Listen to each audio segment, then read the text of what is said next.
Hola, ¿qué tal? Yo soy Pachi y hoy vengo con el vídeo más emocionante del año y es que es mi top de mejores lecturas del 2022. Bueno, me ha costado mucho hacer este top 10 porque en general, aunque en 2022 completé 192 lecturas, a la hora de escoger las mejores lecturas no os penséis que tenía como 50, sino que tenía un grupito más pequeño y luego me ha costado mucho como ordenarlos y eso porque, a ver, vais a ver grandes clásicos y luego vais a ver libros a lo mejor juveniles y vais a decir, ¿cómo le pones por encima un libro juvenil a uno de estos grandes clásicos y tal? Vale, pues porque este top no está valorado en cuanto a estilo, elevación literaria y todo eso, sino que simplemente se trata de mis gustos, de lo que más me ha gustado, lo que más me ha tocado y todo eso. Así que nada, esto es una lista muy subjetiva, pero allá va. Empiezo poniendo en el número 10 un libro de no ficción que es Jane Austen en la intimidad de Lucy Worsley. Es un libro que se adentra en la vida de la escritora. Gracias a este libro conocí muchas cosas que yo no sabía de la vida de Jane Austen, de las dificultades que pasó, bueno, yo sabía cómo había ella luchado por conseguir que sus obras se tradujeran y se publicaran y por ganar su propio dinero y eso, pero no conocía lo precaria que era su situación, a pesar de saber que era una mujer que nunca se había casado, lo que en aquella época suponía obviamente depender de sus familiares. Resulta que lo pasó bastante mal, sobre todo en los últimos años y eso, pero aún así creo que se construyó una vida bastante confortable con su madre y con una de sus hermanas que también se quedó soltera y eso, y disfrutó de ser tía y todo eso. No estuvo falta tampoco de intereses amorosos, aunque luego no llegaran a un buen puerto, pero bueno, lo que más me gustó, ya digo, es sobre todo como este viaje por sus obras, ¿no? Y por ver cómo ella trabajaba, revisaba y volvía a revisar sus obras, cómo las iban cambiando, por ejemplo con la Abadía de Northanger.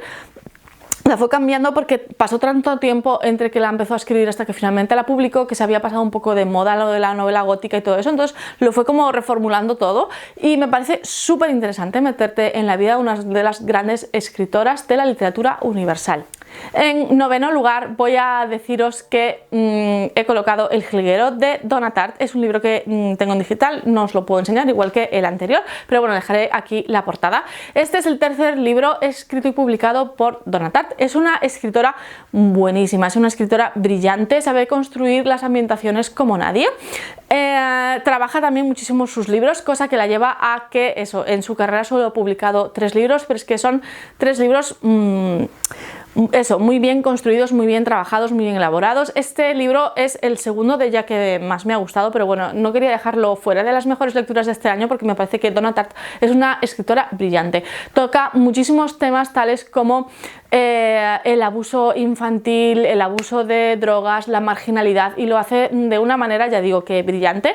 Me gusta mucho el estilo escritora de la autora. Si bien podemos decir que se va mucho por las digresiones y todo eso, que a lo mejor da muchas vueltas para contarnos las cosas, yo no dejo de disfrutar de su lectura, y este libro en especial tiene algún personaje que me tocó bastante la fibra sensible y por eso está aquí. Después tengo aquí La isla de las mujeres del mar de Lisa See. Este es un libro, es una novela histórica que se centra en la isla de Jeju, donde todavía viven, aunque ya son menos, estas buceadoras que veis aquí, que eran ellas las que alimentaban a su familia, las que ganaban el pan. Los maridos no eran los que trabajaban, eran las mujeres, y ellas se dedicaban, pues eso, aquí las vemos en los meses más cálidos, se dedicaban a pescar y a bucear para coger diferentes mariscos del mar. Me parece súper interesante este estilo de vida. Está recogido por la UNESCO, también protegido por la UNESCO, y yo no lo conocía y me parece maravilloso. Aparte, a ver, no es que esté continuamente tratando de cómo era la vida de estas personas, pero sí que lo describe bastante bien en ciertos puntos y te queda muy claro cómo eran sus jerarquías, cómo eran sus procesos, y eso me parece muy, muy interesante.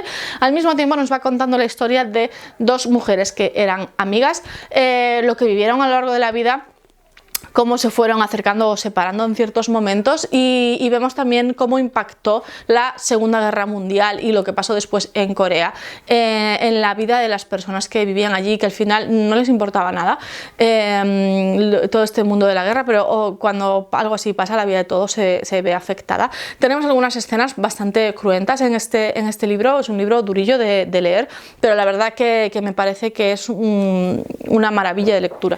En séptimo lugar tengo aquí Una educación mortal de Naomi Novik, que es el primer libro dentro de la serie de la trilogía de la escolomancia, y dentro de poco vamos a tener publicado el tercer libro y tengo muchísimas ganas de ponerle punto y final a la historia. A ver, yo este libro entré con muchas reticencias porque había leído 2 libros anteriores de la autora, Un cuento oscuro que me gustó bastante y Un mundo helado que no me gustó nada, así que con este libro no sabía cómo entrar, pero al final lo terminé haciendo y gracias a Dios. Sí que os tengo que decir que el primer libro me parece que cuesta pasarlo, el primer capítulo me parece que cuesta bastante pasarlo. ¿Por qué? Pues porque nos da mucha información de golpe y se hace un poco tedioso. En este mundo nos encontramos con que hay personas que tienen magia y entonces hay seres malignos, entidades malignas que atacan sobre todo a los niños porque están más indefensos y controlan menos sus poderes y eso para poder absorber su poder. Entonces los padres lo que hacen es mandarlos a escuelas donde en teoría están más protegidos. Aquí tenemos la escolomancia y esta es una escuela muy especial. ¿Por qué? Pues porque a pesar de ser un lugar donde están más seguros que en el exterior, no por ello dejan de estar en peligro. Es una lucha continua por la supervivencia. En cualquier momento puedes ir a la cafetería, destapar la olla para ver que ahí te salta un bicho de dentro y te mata. Entonces, bueno, es un lugar peligroso. Es un lugar especial donde no hay profesores, todo está así, depende bastante de los alumnos. De hecho, entran de pequeños y tienen que llevar todas las permanencias que puedan necesitar en una mochila, porque tampoco es que puedan ir con miles de maletas. Tienen que llevar todo lo que necesitan hasta que a los 18 años vuelven a salir al mundo exterior, porque una vez que entran no salen hasta que es la graduación, si sobrevives para llegar a la graduación. Así que ya veis que es un lugar bastante especial. Tenemos una protagonista que se llama Galadriel, la apodan Elle. Y ella es algo así como una marginada, ¿vale? Tiene un carácter bastante especialito y ella no se relaciona con los demás, no quiere hacer vínculos con los demás, quiere valerse por ella misma, aunque empieza a darse cuenta de que una vez que se va aproximando la graduación, para pasar por la graduación, porque al final consiste básicamente en enfrentarse a un montón de seres que se los quieren comer para poder salir al exterior, pues igual sí que necesita aliados y esas cosas. Pero ¿qué pasa? Que ella le dijeron una profecía cuando era pequeña en plan de que iba a ser una malísima, que iba a destruir el mundo poco menos, así que bueno, pues eso.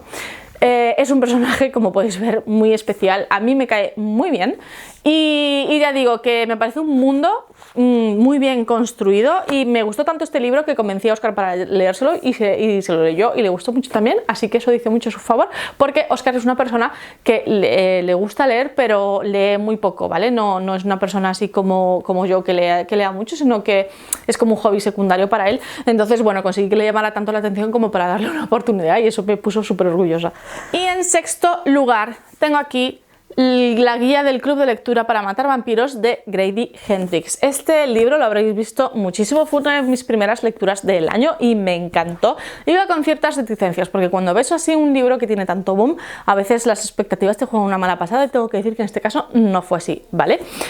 Lo que más me gustó de este libro no fue la historia de vampiros en sí, cosa rara porque yo soy muy de historia de vampiros, sino la ambientación. Está ambientado en un barrio residencial de Estados Unidos en los años 80. Nos encontramos con amas de casa aburridas, amas de casa a las que nadie se toma en serio, que todo el mundo piensa que son tontas, que valen menos que sus maridos, que son los que ganan el pan, que sus hijos no las valoran porque piensan que no valen para nada, simplemente son como las chachas de la casa, ¿no? Sus hijos también se sienten un poco superiores a ellas porque, bueno, ellos sí estudian, van a ir a la universidad y todo eso, y sus madres pues al final pues eso, son amas de casa sin más.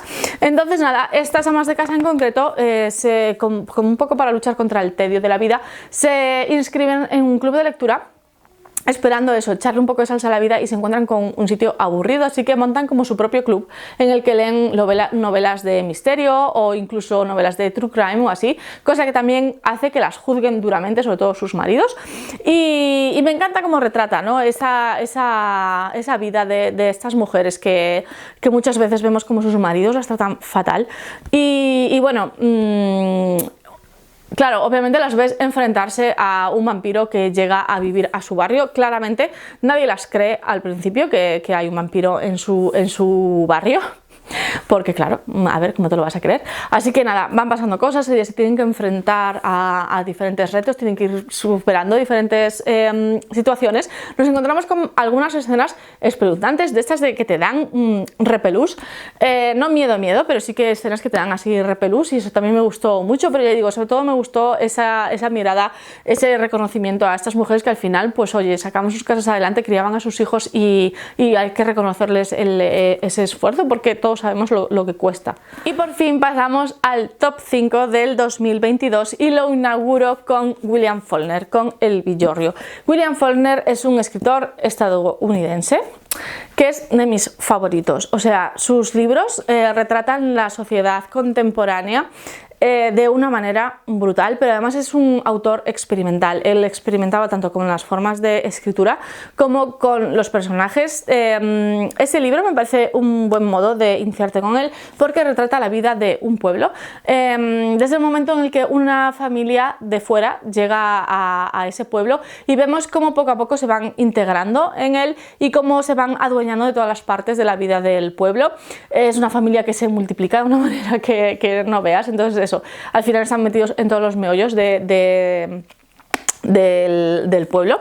Y nada, me parece un buen libro para iniciarte con el autor. Aparte, es el primero de una trilogía basada en esta familia. No es que te tengas que leer todos los libros ni tal, pero sí que es el primero de esa serie, por así decir. Es como el origen de esta familia. Entonces también es uno de los menos difíciles para el lector, porque ya digo que es un escritor experimental. Entonces muchas veces juega a despistar al lector, y aunque aquí eso también lo hace, muchas veces no te indica, hace saltos temporales y no te los indica, cambia de personajes y no te los indica, entonces bueno, pero aún así no me parece de los más difíciles de seguir, porque hay algunos en los que tienes a lo mejor 3 generaciones de la familia en la que todo el mundo se llama igual, sean hombres o mujeres, y eso es bastante más complicado de seguir que en este caso, por lo menos para mí sí lo fue.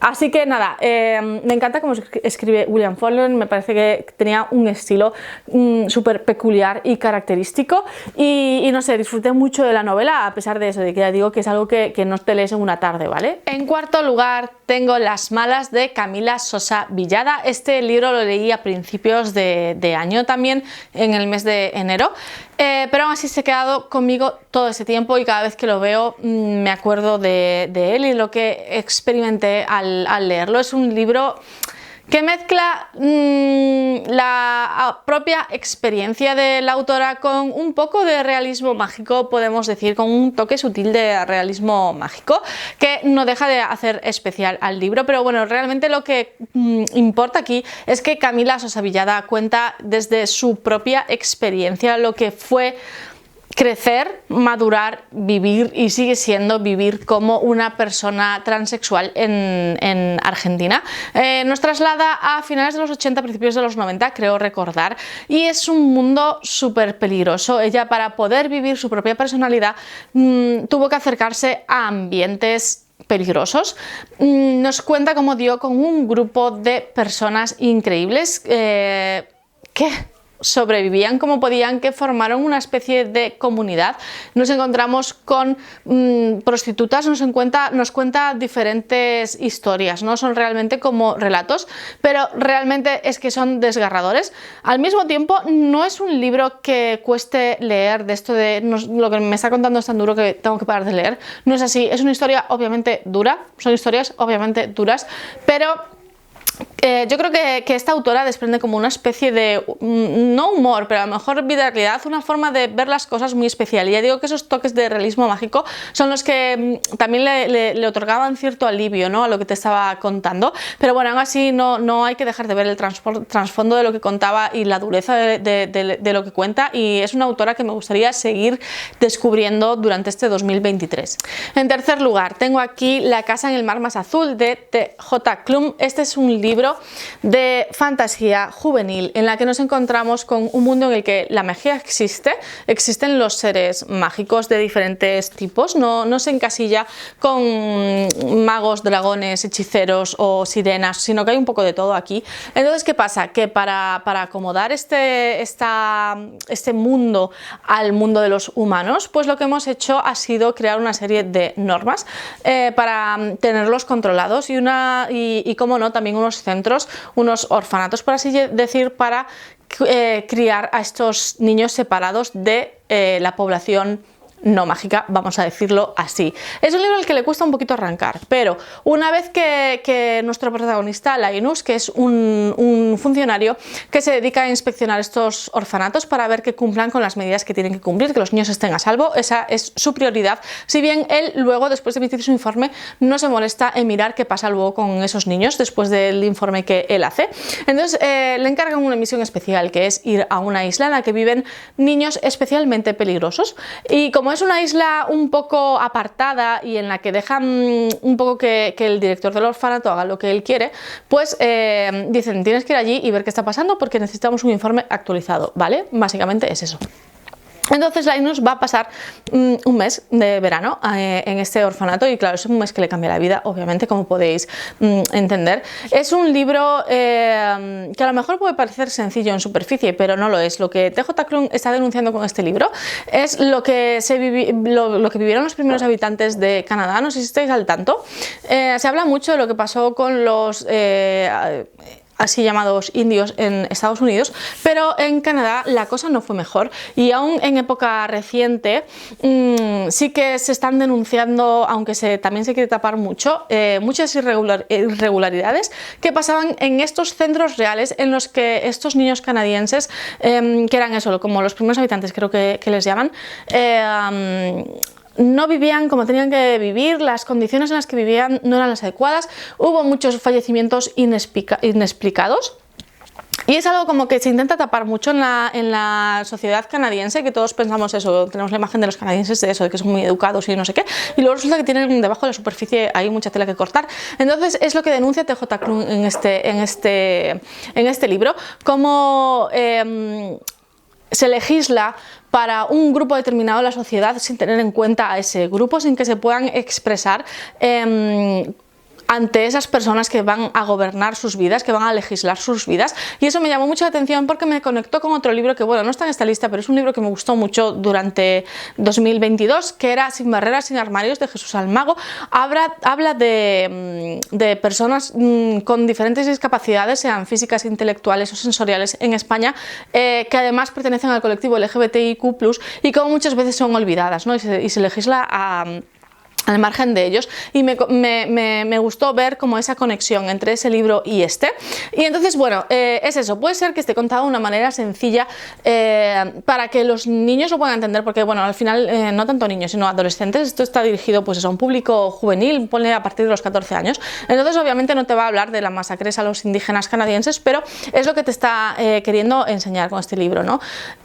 Cómo hay que abrir la mente, cómo hay que ser tolerante, cómo hay que eso, ¿no? Tener en cuenta a los demás, sobre todo cuando los dirigentes quieren gobernar sus vidas, y como el propio Linus, por ejemplo, ¿no? Se mete a cambiar radicalmente la vida de estos niños porque a lo mejor cierra el orfanato en el que están porque no le parece que cumpla con los estándares, pero a lo mejor los estás enviando a un sitio mucho peor. Entonces, no sé, me parece un libro aparte muy bonito, muy bien escrito, y no sé, es de estos libros que se quedan conmigo y que seguramente releeré porque es de los que te calientan el corazón. En segundo lugar tengo Beloved de Toni Morrison. Este libro nos retrotrae a la época en la que se acaba de terminar la guerra civil en Estados Unidos. Entonces empezamos a ver la abolición de la esclavitud y nos encontramos con una historia, está basada en una historia real de mientras todavía no se había acabado la guerra civil, una mujer que era esclava, se escapó de la plantación en la que era esclava y bueno, tenía hijos, hijos y tal, y cuando la encontraron, no solo la querían reclamar a ella como esclava, sino que se querían llevar también a sus hijos. Entonces ella prefirió matar a su hija de 2 años antes de permitir que viviera una vida de esclava. Esto fue un gran escándalo en la época y avivó mucho el debate en torno a la esclavitud. Y empezamos a ver esos tallos verdes de libertad. Obviamente en diferentes estados empieza, ¿no? No en todos los estados se abolió al mismo tiempo la esclavitud. Y entonces, a partir de ese suceso, Toni Morrison nos cuenta la historia, ¿no? de la que sería la madre que mató a la niña, pero no solo de ella, sino de todas las personas que estaban a su alrededor y de la propia niña asesinada. Se convierte en un personaje del libro, ya sea en espíritu o en carne. No voy a entrar en detalle, pero bueno, sí que quiso ella misma hacer de la niña una protagonista, no un personaje secundario de su propia historia. Entonces, bueno, lo relevante de este libro, en primer lugar, son 2 cosas para mí. En primer lugar, las historias de las diferentes personas que nos cuentan, los diferentes esclavos que van contando su historia en este libro, y las personas que los ayudaban a escapar y todo eso. Me parece muy relevante que esas historias queden hoy en día. Y en segundo lugar, la escritura de Toni Morrison me parece maravillosa. ¿Por qué? Pues porque refleja muy bien la angustia del personaje principal, de esa mujer que la lleva a hacer lo que hace. Hay muchísimos saltos temporales, hay muchísimas veces en las que no se sabe si la persona está delirando o no. Vemos mucho interiorismo, un viaje al interior de la protagonista que, como tiene la mente muy perturbada en cierto momento, pues ya digo, lo refleja de gran manera con su escritura Toni Morrison, y me parece estremecedora. Y en primer lugar, no podía ser de otra manera, tengo aquí La sabiduría de las multitudes de Joe Abercrombie, el tercer y último libro dentro de la trilogía de la era de la locura, del mundo de la primera ley, bueno, eso, aquí tenéis la primera trilogía, que para mí sigue siendo mi favorita, pero esta trilogía me ha gustado muchísimo también, y me parece que Abercrombie aquí nos da un cierre magistral.